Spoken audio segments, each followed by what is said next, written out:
Love history? Subscribe and explore the stories that shaped our world. History is full of moments when the world seems to tilt on its axis, when old certainties shatter and new powers rise from the ashes of what came before. Few turning points are as dramatic or as symbolic as the capture of Constantinople in 1453. By the middle of the 15th century, the Byzantine Empire, the proud, direct continuation of the Roman Empire, had dwindled to a mere shadow of its former superpower status. Once stretching across continents, it was now reduced to the Peloponnese, a few islands, and the immediate outskirts of Constantinople itself, effectively becoming an isolated city-state surrounded by hostile territory. The city's internal state was equally grim. A metropolis that once boasted 500,000 residents was severely depopulated by civil wars, the Crusader sack of 1204, and the Black Death, leaving only about 30,000 to 50,000 inhabitants. Within the city's massive perimeter, populated districts were separated by vast empty fields and ruins. The populace was also bitterly divided by religion. Desperate for Western military aid, the Byzantine emperor agreed to the Union of Florence, uniting the Eastern Orthodox and Western Catholic churches. However, this sparked fierce resistance among the Orthodox citizens, famously captured in a sentiment attributed to the high-ranking official Lucas Notaras: "I prefer to see the Turkish turban in the city than the Catholic mitre." Despite its economic ruin and internal strife, the city possessed one legendary asset: the Theodosian Walls. For over 1,000 years, this massive triple wall system had repelled countless sieges, standing as an impenetrable shield of Christendom. But the era of impenetrable fortresses was drawing to a close as a storm gathered just beyond the horizon. To understand this approaching storm, we must look to the Ottomans, a dynasty that traced its origins back to the Turkic peoples of Central Asia and rapidly expanded from a small Anatolian frontier state into a formidable empire. In 1451, a 19-year-old named Mehmed II ascended to the Ottoman throne. Many in Europe mistakenly dismissed the young sultan as inexperienced and incompetent. This was a fatal miscalculation. Mehmed was ambitious, brilliant, and absolutely determined to conquer Constantinople, a dream that had eluded Islamic armies for centuries. Mehmed spent his early reign meticulously preparing for the ultimate siege. He secured peace treaties with Venice and Hungary to prevent Western interference, and he ordered the rapid construction of the Rumeli Hisari fortress on the European shore of the Bosphorus. Located at the strait's narrowest point, this fortress effectively choked off the city's vital Black Sea supply routes, allowing Mehmed to control all naval traffic. The Ottoman war machine that Mehmed assembled was unprecedented. He gathered an overwhelming army numbering between 80,000 and 100,000 men, augmented by irregular troops and his elite infantry, the feared Janissaries. Furthermore, Mehmed recognized that warfare had entered a new era. He hired a Hungarian engineer named Orban to cast massive bronze cannons. One of these cannons, known as the Basilica, was an absolute monster, measuring over 26 feet long, capable of hurling stone balls weighing over half a ton across a distance of a mile. With a massive fleet of vessels concentrating in the straits, the stage was set for a clash between ancient stone and modern gunpowder. On April 6, 1453, the ultimate siege of Constantinople officially began.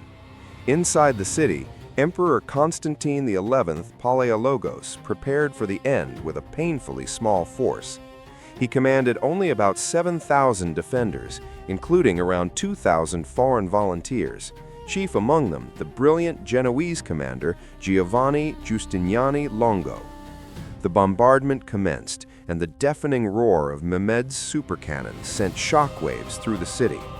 Day and night, the massive stone balls pounded the Theodosian Walls, particularly in the vulnerable Lycus River Valley. Yet the defenders fought with astonishing resilience. Every night, under the cover of darkness, citizens emerged to rebuild the shattered masonry with wood, earth, and barrels. At sea, the Byzantines initially held a critical advantage. The Golden Horn Harbor was protected by a massive iron chain stretching across its entrance, keeping the Ottoman fleet at bay. On April 20th, a small flotilla of Christian ships even managed to fight their way through the entire Ottoman fleet, temporarily raising the defenders' spirits. Frustrated by his naval failures, Mehmed executed one of the most audacious engineering feats in military history. On April 22nd, he ordered a road of greased wooden logs to be built over the steep Galata hill. Using ox teams and pulleys, the Ottomans hauled roughly 70 ships overland, bypassing the chain, and dropped them directly into the Golden Horn. The defenders were utterly shocked. Their meager forces now had to be stretched even thinner to defend the previously secure sea walls. Ottoman miners even attempted to tunnel beneath the walls, but a skilled engineer named Johannes Grant successfully intercepted and destroyed their underground networks. Despite these heroic defensive efforts, the relentless bombardment and dwindling supplies meant the city was slowly bleeding to death. As May drew to a close, supplies dwindled and ominous signs appeared in the sky. By late May, the exhausted defenders were demoralized by dark omens. A lunar eclipse, unseasonal thick fog, and a strange glowing light enveloping the dome of Hagia Sophia convinced many that the city's divine protection had vanished. Realizing the end was near, on the evening of May 28th, the citizens set aside their bitter religious differences. Catholics and Orthodox Christians united for a final, tearful liturgy in the great cathedral of Hagia Sophia. Shortly after midnight on May 29, 1453, Mehmed launched his final massive assault. The attack came in 3 relentless waves. First, the irregular troops charged the walls to exhaust the defenders. Next came the disciplined Anatolian infantry, attacking the breached walls in the Lycus Valley. Finally, Mehmed unleashed his elite janissaries. The exhausted defenders, led by Emperor Constantine and Giustiniani, fought valiantly to hold the line. But disaster struck on 2 fronts. First, Giustiniani was severely wounded by a projectile and was forced to retreat, triggering panic among his Genoese troops. Simultaneously, a small postern gate known as the Kerkaporta was accidentally left unlocked, allowing a vanguard of Ottoman troops to slip behind the defensive lines and raise their flag on the towers. Seeing the Ottoman banners, the defense completely collapsed. Emperor Constantine XI, recognizing that his empire was lost, discarded his imperial regalia and plunged into the chaotic fray, dying in battle alongside his men. By dawn, the city had fallen.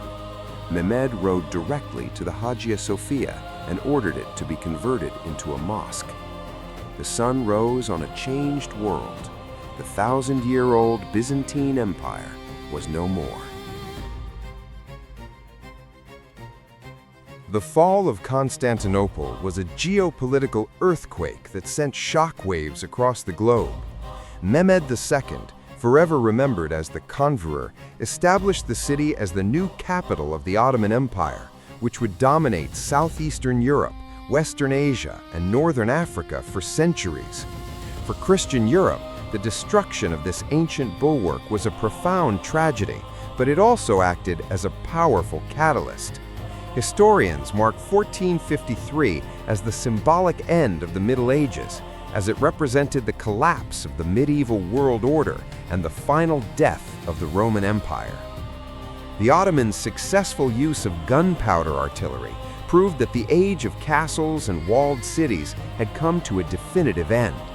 Furthermore, with the vital land routes to the east now completely dominated by a new Islamic superpower, European nations were spurred to look outward to the seas, indirectly helping to ignite the age of exploration. The cultural impact was equally immense.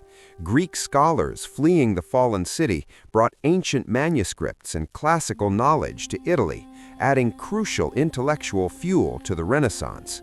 Meanwhile, the geopolitical center of Orthodox Christianity shifted dramatically. The Grand Duchy of Moscow claimed the spiritual inheritance of the fallen city, declaring itself the Third Rome and the new protector of the Orthodox faith. Ultimately, the fall of Constantinople was not merely the end of an empire, it was the violent, spectacular birth of a new global interaction. The twilight of Byzantium was the dawn of a new era from which the modern world began to emerge.